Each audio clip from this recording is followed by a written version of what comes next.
Hi students, அனைவருக்கும் வணக்கம். நாம இந்த வீடியோல என்ன பார்க்க போறோம் அப்படினா 12th chemistry யூனிட் 6ல இருந்து இருக்கக்கூடிய முக்கியமான क्वेश्चंस பார்க்க போறோம். 2 மார்க் and 3 மார்க்.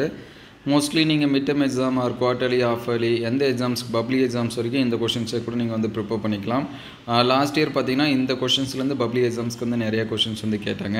அதுக்கு முன்னாடி நீங்க இன்னும் நம்ம சேனலை சப்ஸ்கிரைப் பண்ணாம தான் சப்ஸ்கிரைப் பண்ணுங்க. முடிஞ்சா ஒரு லைக் பண்ணிட்டு பாருங்க. இதில் ஃபர்ஸ்ட் 2 மார்க்ஸ் வந்து பார்ப்போம். இதுக்கு முன்னாடி சாப்டர் 1 and 2 எல்லாமே அப்லோட் பண்ணியாச்சு.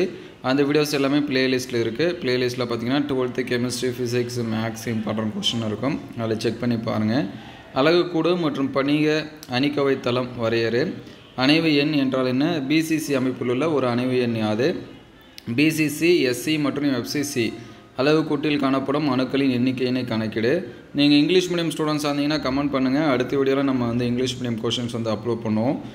சகப்பிணைப்பு படிகங்கள் வரையறு. அயனி படிகங்கள் ஏன் கடினமாகவும் உடையும் தன்மையுடன் பெற்றுள்ளன? அயனி படிகங்களும் ஏதேனும் 3 பண்புகளை கூறு. பின்வருவற்றை சகப்பிணைப்பு படிகங்கள், மூலக்கூறு படிகங்கள், அயனி படிகங்கள் அல்லது உலோக படிகங்கள் என வகைப்படுத்துக. இந்த 6 இதையும் நோட் பண்ணிக்க. 8 இதும்.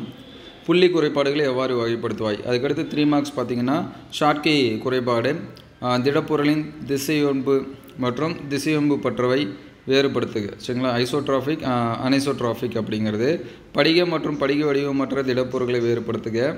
அருங்கோண நெருங்கி பொதிந்த அமைப்பினை கதச்சோத நெருங்கி பொதிந்த அமைப்பிலிருந்து வேறுபடுத்துக. ஃப்ரங்கல் குறைபாடு பற்றி குறிப்பு வரைக. உலோகம் அதிகம் உள்ள குறைபாடு மற்றும் உலோகம் குறைவுபடும் குறைபாடு எடுத்துக்காட்டுடன் விலகு. எண்முகி மற்றும் நான்முகி வெற்றிடங்களை வேறுபடுத்து. பொருள் மைய கனச்சதுர அமைப்பில் பொதிவுத்திறன் சதவீதத்தினை கணக்கிடுக. இந்த கொஷின்ஸ் எல்லாமே இம்பார்ட்டண்டான கொஷின்ஸ் தான். அதனால் இது எல்லாமே படிச்சுருங்க. இந்த வீடியோ உங்களுக்கு எந்த அளவுக்கு ஹெல்ப்ஃபுல்லாக இருக்குது அப்படின்னு சொல்லிட்டு கமெண்ட் பண்ணுங்கள். இந்த வீடியோ உங்களுக்கு பயனுள்ளதாக இருந்துச்சு அப்படின்னா உங்கள் நண்பர்களுக்கு ஷேர் பண்ணுங்கள். உங்களுக்கு என்ன மாதிரியான சப்ஜெக்ட் கொஷின்ஸ் வந்து வேணும் அப்படிங்கிறத கமெண்ட் பண்ணுங்கள். தேங்க்யூ ஃபார் வாட்சிங்.